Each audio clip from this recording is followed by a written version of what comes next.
People in the valley used to laugh at him, not because he was cruel, not because he was strange, but because to them he looked useless. While others rushed through life like they were being chased, he moved slowly. While others argued, he listened. While others fought the world, he seemed to let the world pass through him. His name was Shen, and the villagers called him the man who did nothing. Mist lay low on the river that morning. The water moved without effort. Reeds bowed and rose, bowing and rising, like they didn't care what anyone felt. Shen sat on his flat stone the way he always did, not waiting, not hiding, just watching the river pass through itself. Wei stood behind him, hands in his sleeves, eyes on the flow. Footsteps came fast on the stones. Han, sleeves tied back, jaw tight, eyes already tired. He didn't greet, he didn't sit. He stared at Shen like a man arriving at the last door. "Something is wrong with me," Han said. Shen didn't look up. Han's words came out controlled but sharp. "I can't control it. My temper. My face heats in a blink. My mouth becomes a blade before my mind arrives." Wei watched Han's hands.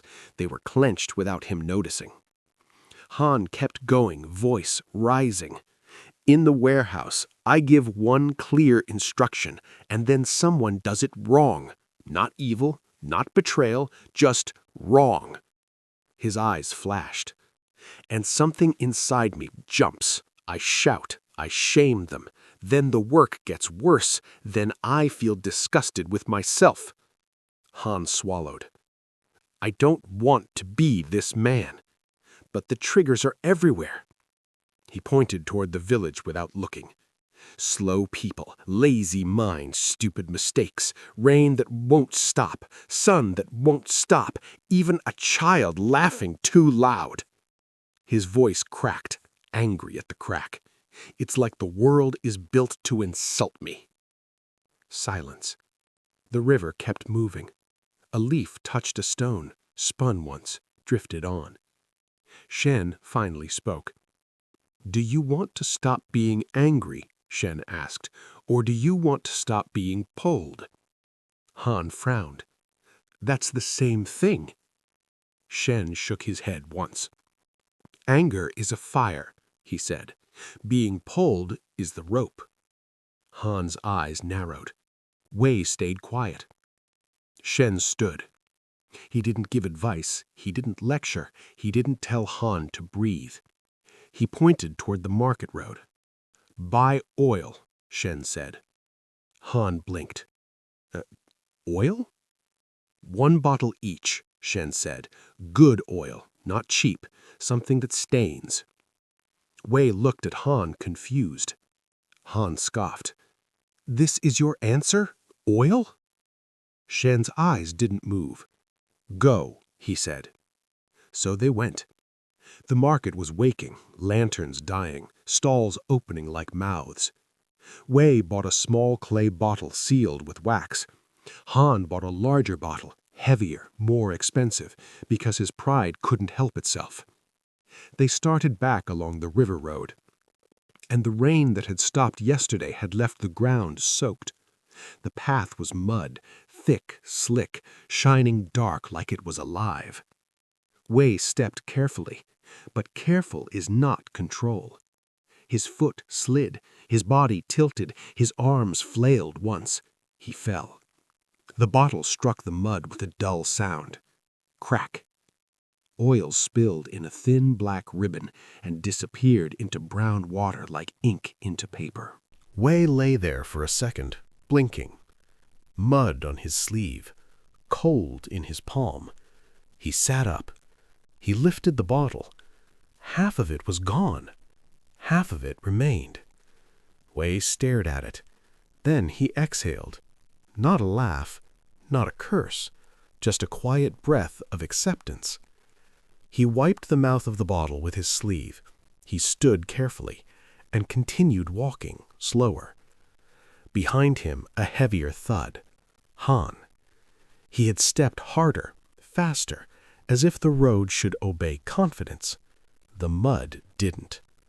His foot shot forward, his weight went sideways, his bottle hit the ground. Oil burst out, thick and shining. Han's body hit next. He didn't pause. He exploded. "Filth," he snarled, slamming a fist into the mud. "This cursed road. This stupid weather.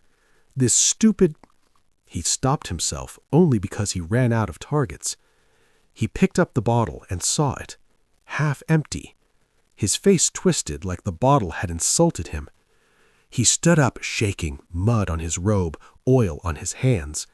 He glared at the road as if he could punish it. Then he saw Wei ahead, still walking, and that made him angrier, because Wei looked calm. Han caught up, breathing hard. Wei glanced at Han's bottle, then at his own, both half. Wei said nothing. Han said enough for both of them. "You're not angry?" Han snapped. "You're not furious? Half of it is gone." Wei looked at the bottle again, then at Han's face. "I still have half," Wei said. Han scoffed like it was childish. That's what fools say to comfort themselves. Wei didn't argue. He just kept walking. They returned to the riverbank. Shen was sitting again, as if he'd never moved. He watched them approach, mud-stained, oil-scented, 2 bottles held like evidence. Shen didn't ask what happened. He didn't need to. The smell announced it. He looked at Wei first. "How do you feel?" Shen asked.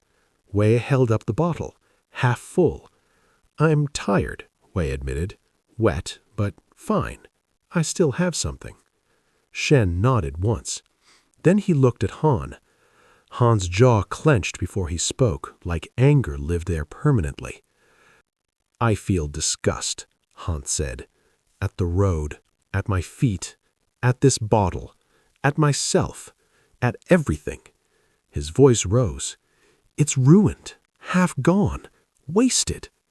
Shen looked at Han's bottle, then at Wei's. Same level, same mud, same loss. Then Shen asked Han one quiet question. "Did the mud choose you?" Han blinked. "What?" Shen pointed toward the river, the reeds, the sky. "Did the road wake up and decide, 'Today I will humble Han'?" Han opened his mouth, closed it. Shen's voice stayed calm. "The world did not attack you," he said. Han's eyes narrowed. "Then why does it feel like it?" Shen pointed at the bottle. "Because you are not angry at the mud," Shen said. "You are angry at what it means." Han froze. Shen continued, "The bottle is not half empty. The bottle is half, and your mind adds the poison." Wei watched Han's face change slightly. Shen's tone stayed surgical. "In the same fall," Shen said, "Wei saw what remained. You saw what was taken." Han's throat moved. "That's not fair," Han muttered. "Loss is loss." Shen nodded. "Yes," he said, "loss is real." He held up one finger. "But suffering is optional." Han's eyes flashed. "You sound like a monk." Shen's eyes stayed flat. "No," he said, "I sound like a man who has spilled enough oil to learn." Wei's lips pressed together, listening. Shen leaned forward slightly. "Han," he said, "your anger is not proof that you care. It is proof that you believe the world owes you a smoother road." Han's face tightened. Shen continued, quieter. "And every time reality refuses to obey, you call it disrespect." Han stared at the mud on his hands, at the oil sheen. Shen tapped the bottle lightly. "You want control," he said, "so even a puddle becomes your enemy." Silence. The river moved. Wei looked down at his own bottle. "Then what do I do when it happens again?" Han asked, voice lower now, "because it will happen again." Shen nodded once, as if that was finally the honest question. "Good," Shen said. He pointed to the river path. "Tomorrow," he said, "buy oil again." Han's eyes widened. Wei blinked. Shen's voice didn't change. "Not to waste money," he said. "To practice the moment you are pulled." Han frowned. "You want me to fall again?" Shen shook his head. "I want you to see the pull," Shen said, "before your mouth becomes fire." Wei watched Shen closely. Shen continued, "When you feel the heat rise, don't fix the road, don't fix the person, don't fix the world." He pointed at Han's chest. "Fix the story." Han's brow tightened. "What story?" Shen's answer was simple, the kind of simple that hurts. "The story that says, 'This should not be happening to me.'" Han swallowed. Shen nodded towards the bottles. Wei held his half like something warm. Han held his half like a wound. Shen's final words landed quietly like a stone dropped into deep water. "The fall is the same. The bottle is the same." He looked at Han. "Only the ghost you carry is different." Two men fell on the same road, lost the same oil, held the same half bottle. Wei felt wet. Han felt attacked. What Shen just taught Han is the foundation of emotional regulation.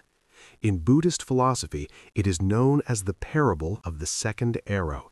In modern psychology, it is the core of cognitive behavioral therapy, CBT. When you slip in the mud and spill your oil, or when an employee makes a mistake, that is the first arrow. It is the raw reality of the world. Notice that Wei and Han experienced the exact same event, the same mud, the same fall, and the exact same loss of oil. The first arrow is entirely out of your control. The mud does not choose you. Even though they faced the exact same situation, their reactions were completely different. Why? Because of the second arrow, the story you tell yourself about the event. Wei's perception was focused on what remained. Han's perception was that the world was insulting him. Pain is inevitable, but suffering is a choice created purely by your perception. High achievers burn out because they try to control the mud. They try to fix the road, fix the weather, and fix other people. But the only thing you actually control is the lens through which you view the event. Key takeaways. Recognize the first arrow, the event. Notice your perception, Wei versus Han, and stop firing the second arrow, the story you tell yourself. Because the fall is the same, the bottle is the same. Only the story you tell yourself is different.